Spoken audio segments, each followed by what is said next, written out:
বনশ্রীর shooting সহ ডাকাতির ঘটনায় স্বর্ণালংকার উদ্ধার, ব্যবহৃত অস্ত্র উদ্ধার, ঘটনার সাথে সম্পৃক্ত অপরাধীদের গ্রেপ্তার, সীমান্ত সম্বরের ক্রাউন জুয়েলার্সের চুরির ঘটনায় অপরাধীদের গ্রেপ্তার সহ স্বর্ণালংকার উদ্ধার, ডেমরার ফারদিন জুয়েলার্সের ডাকাতির ঘটনায় রহস্য উদ্ঘাটন, মালামাল উদ্ধার, অপরাধীদের গ্রেপ্তার এবং শিল্পী জুয়েলার্সের ডাকাতির ঘটনায় সম্পৃক্তদের গ্রেপ্তারপূর্বক মালামাল উদ্ধার করতে সক্ষম হয়েছে। জানুয়ারি 2025 হতে অদ্যাবধি পর্যন্ত ডিবি ডাকাত চক্রের মোট 87 জন সদস্যকে গ্রেপ্তার করে আইনের আওতায় এনেছে। ফলে ঢাকা মহানগর এবং পার্শ্ববর্তী এলাকার ডাকাতি বহুলাংশে নিয়ন্ত্রণে এসেছে।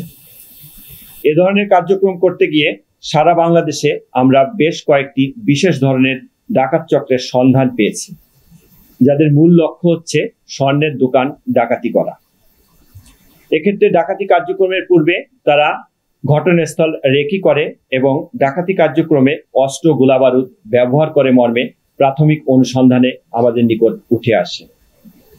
ফলে সমগ্র বাংলাদেশে এ ধরনের আন্তজেলা ডাকাত দলের সদস্যদের গতিবিধির উপর আমরা বিশেষ নজরদারি রাখি এবং গোয়েন্দা নজরদারি পূর্বাপেক্ষা আমরা অধিকতর বৃদ্ধি করি।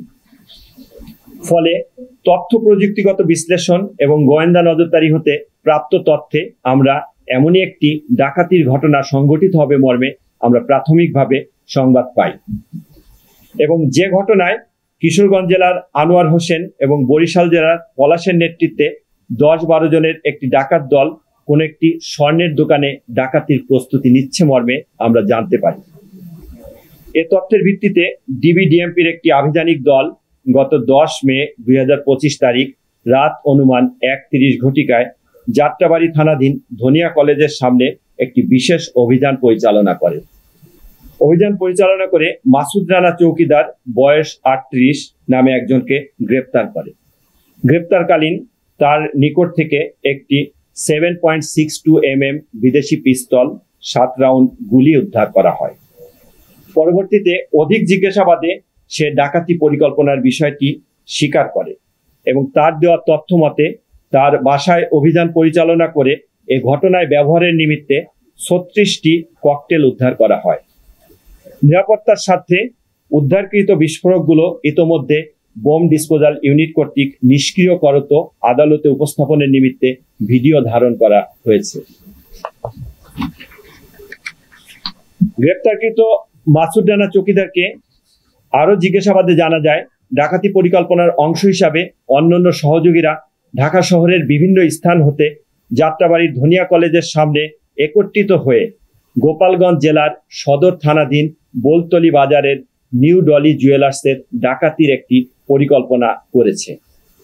অন্যান্য ডাকাতদের গ্রেপ্তারের লক্ষ্যে আভিযানিক দল ধৃত মাসুদ চৌকিদার সহ ধনিয়া কলেজের সামনে অপেক্ষা করার এক পর্যায়ে সকাল অনুমান 10 ঘটিকার দিকে একটি প্রাইভেট কার ও একটি হায়েস মাইক্রোবাস যোগে ডাকাত দলের সদস্যরা উপস্থিত হয়।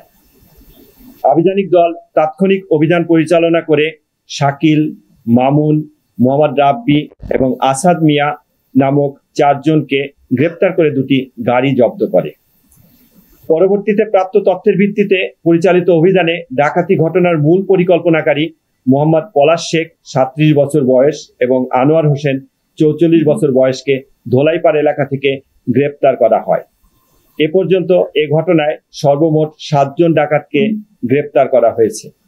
গ্রেপ্তারকৃতদের বিরুদ্ধে বাংলাদেশের বিভিন্ন থানায় একাধিক ডাকাতি মামলা রয়েছে। এ বিষয়ে আইনগত ব্যবস্থা প্রক্রিয়াধীন রয়েছে।